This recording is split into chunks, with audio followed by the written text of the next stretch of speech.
Wahai ustaz yang handsome. Ni muslimat ni. Tahu tak apa. Roh Kak Bartok boleh ke mohon kepada Allah untuk kebaikan orang yang hidup di dunia? Bagus soalan.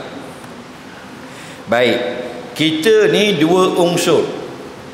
Satu dipanggil unsur dalaman, satu unsur luaran. Bila bergabung dua unsur ini, hiduplah kita ke sana kemari. Okey? Makna kita ada dua. Satu dipanggil roh, satu dipanggil jasad atau jismun. Faham? Roh, roh. Roh itulah jiwa. Roh itulah nafsu.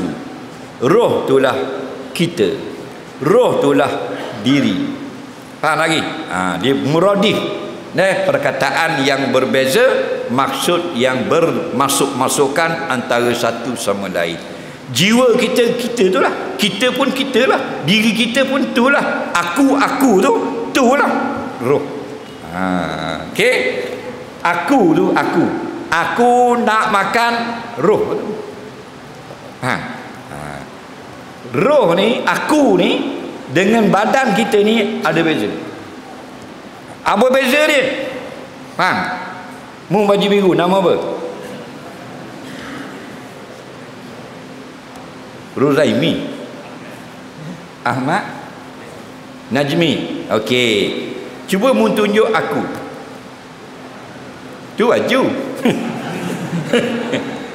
Tunjuk lagi aku kat mana? Tu tekak. Aku roh tak boleh tunjuk. Tu nak faham situ lah. Nak tunjuk tak boleh. Pegang tak boleh. Sentuh tak boleh. Faham lagi? Itulah aku. Itulah nafsu. Itulah nafas. Itulah kita. Sentuh kena jasad. Faham? Nak faham jasmani dengan rohani. Okey? Jadi roh tak boleh tunjuk. Tapi itulah kita. Pak, yang dibangsa kepada roh, rohani.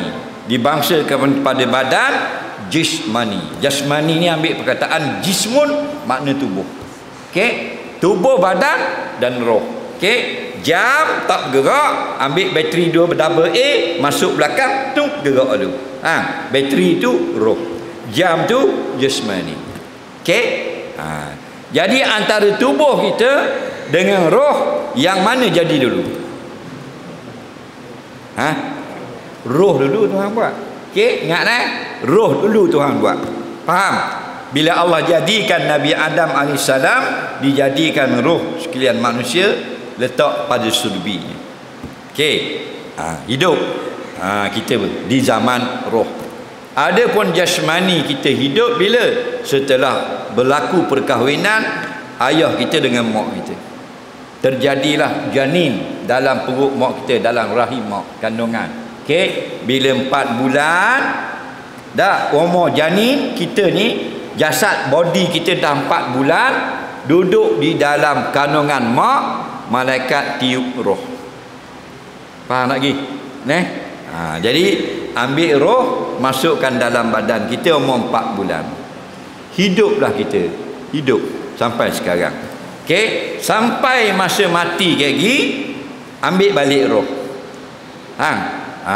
Cabut balik. Bila cabut, gerak tak?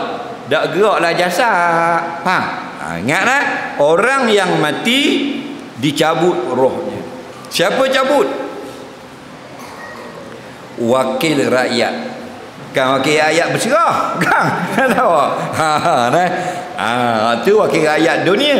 Wakil rakyat ni yang paling kita takut. Kul yatawaffakum malakul mautil ladzi wukila bikum. Katakanlah, Allah telah mewakilkan akan tugas kepada malakul maut yang kita biasa sebut Israel. Tugasnya mengambil roh kamu, mencabut nyawa kamu bila sampai masanya. Apa tugas dia sebagai wukila bikum, sebagai wakil kepada kamu. Itu sebenar-benar wakil rakyat. Itu yang kita bimbang. Kalau wakil rakyat berserah mari rumah kita, Assalamualaikum. Waalaikumsalam. Lama YB sihat? Sihat. YB jawab, Boleh masuk sekejap, kita kata minta maaf YB pasal nak pergi hospital, bini nak beranak ni. Faham? YB kata tak apalah, saya mari esok. Okey. Boleh tangguh. Tapi kalau malakul maut mari, boleh tak kita kata mari esok? Faham lagi? Boleh mari esok. Ni wukila bikum. Malakul maut ini dilantik sebagai wakil kepada kamu. Dia jadi wakil tidak dengan pilihan raya, tidak dengan tepek posta, tidak dengan ngundi. Mu tak boleh nak talak dah dia. Dah kata mari esok. Faham? Aina ma takunu yudrikumul maut walau kuntum fi burujim musyayyadah. Di mana saja kamu berada, pasti datang malakul maut ambil nyawa kamu, walaupun kamu duduk di dalam istana yang sangat besar. Faham? Di sebelah sana Bukit Pelindung ada istana. Tak usah kata rumah muak kecil PPRT, istana pun jeng kalau dia mari. Jadi ambil apa? Ambil roh. Maka pendek cerita, bila dicabut roh orang beriman, panjang ayat ni, bang.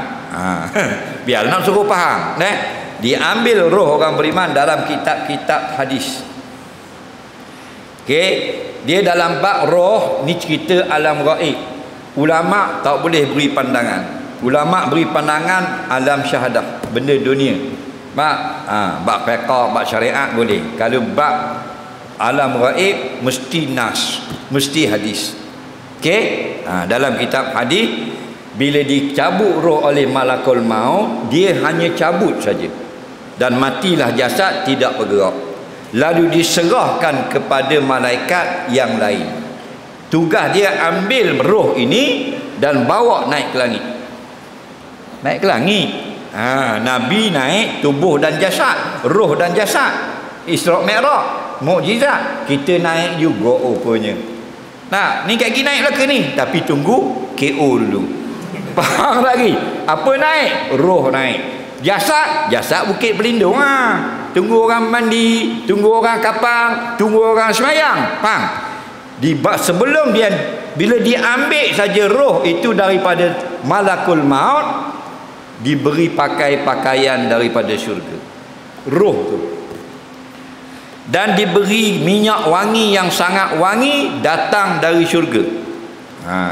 Bukan hak kijang putih tu, bukan. Tu hak TikTok. Malaikat wak mari. Kemudian dibawa sebagai perarakan. Faham tak? Diarak. Diarak roh orang beriman. Tiap-tiap sekeping langit, penduduk yang tiap-tiap duduk di langit memuji-muji roh siapakah ini yang sangat wangi. Ini dalam kitab hadis. Maka jawab malaikat yang bawa, roh si fulan bin si fulan.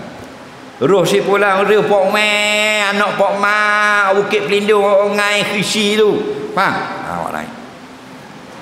Naik langit kedua orang puji, naik langit ketiga orang puji, sampai ditunjuk syurga dan neraka. Nampak? Boleh tengok dalam kitab hadis.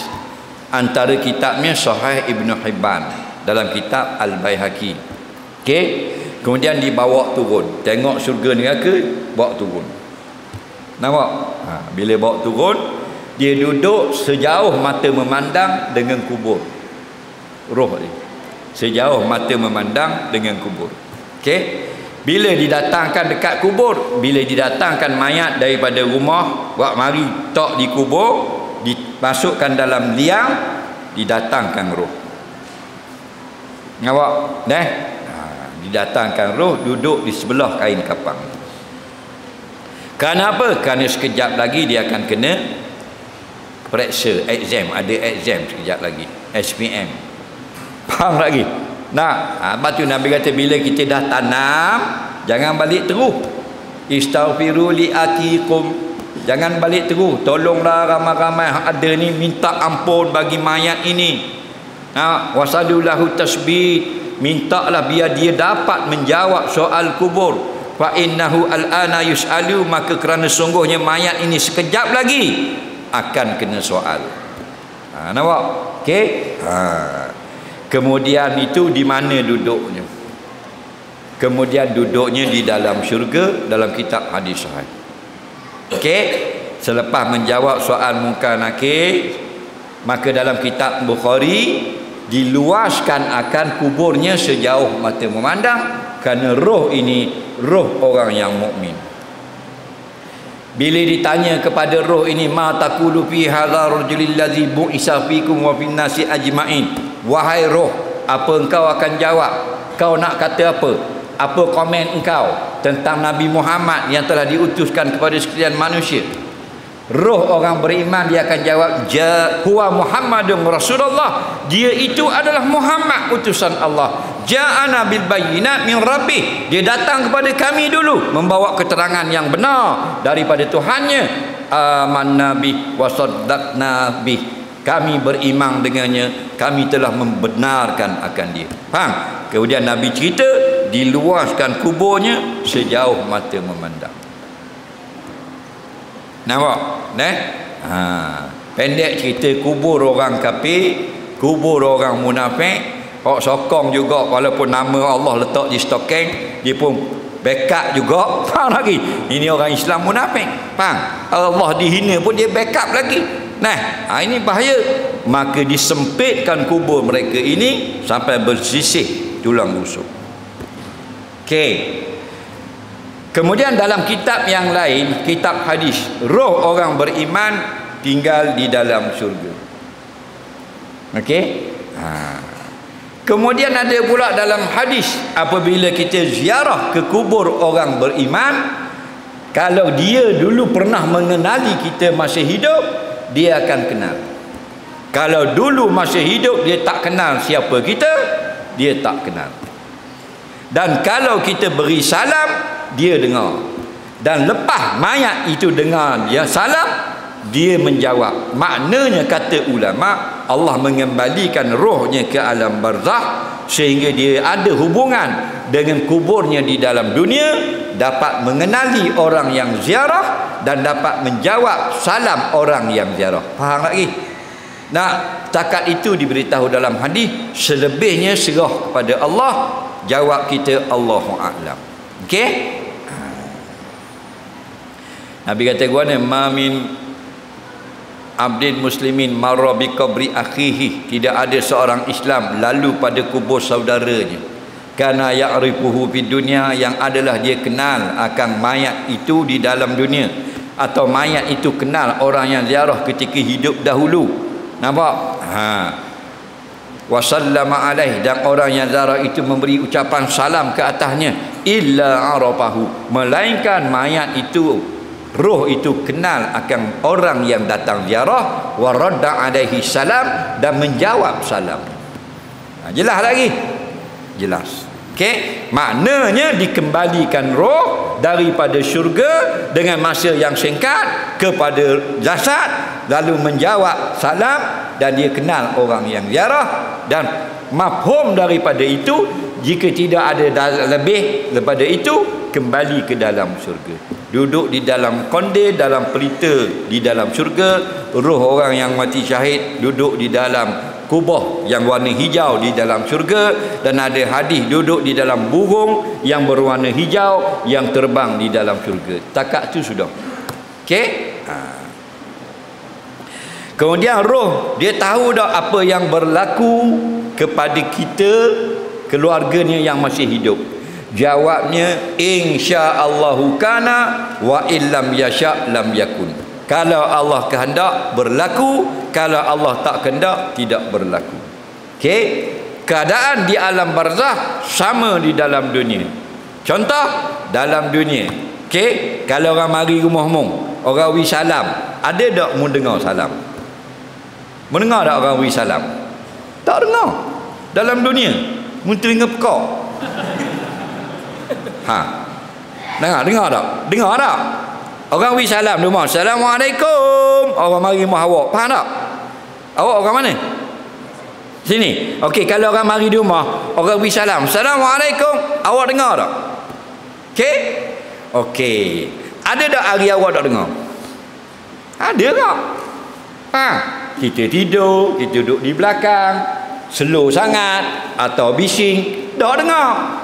Gitulah alam barzakh. Faham lagi? Sama saja. Masya Allahu kana wa ma lam yasha lam yakun. Bukan mesti orang beri salam mesti dengar. Kalau Allah kehendak dengar, Allah tak kehendak tak dengar. Adalah sabab musabab. Okey, begitulah jika Allah kehendaki, roh itu dapat mengetahui apa yang berlaku kepada anak isterinya. Jika Allah tidak kehendak, dia tidak mengetahui. Jelas lagi? So cara bab tu. Faham? Yang penting kita buat benda yang baik. Kalau sampai pengetahuan pada ibu bapa kita, maka satu kebaikan bagi mereka. Nah, ni kadang-kadang salah faham kita. Ayah mati bubur atas katil. Tanang dah ayah pukul 4 petang tadi. Malam tu dak buang katil. Faham? Katil tak alih. Bapa dak alih ni mak ayah mau balik malam tu ayah balik malam ni. Jadi zombie. Faham lagi? Mengarut mu ayah mau balik ke mana? Mu ngaji dua ni ayah balik. Faham? Dan roh boleh balik di rumah? Boleh. Jika Allah izin. Boleh faham? Kalau Allah izin boleh tengok rumah-rumah. Allah dah izin boleh. Faham? Cuma oleh kerana dalam nas tidak menceritakan roh akan balik mari tengok rumah, tengok katil, tengok bilik, tak usah tambah. Faham? Nah, wallahu a'lam. Ni siapa dak taruh katil seminggu. Nah, tu imam tahlil duk atas katil. Nah, soalan seterusnya.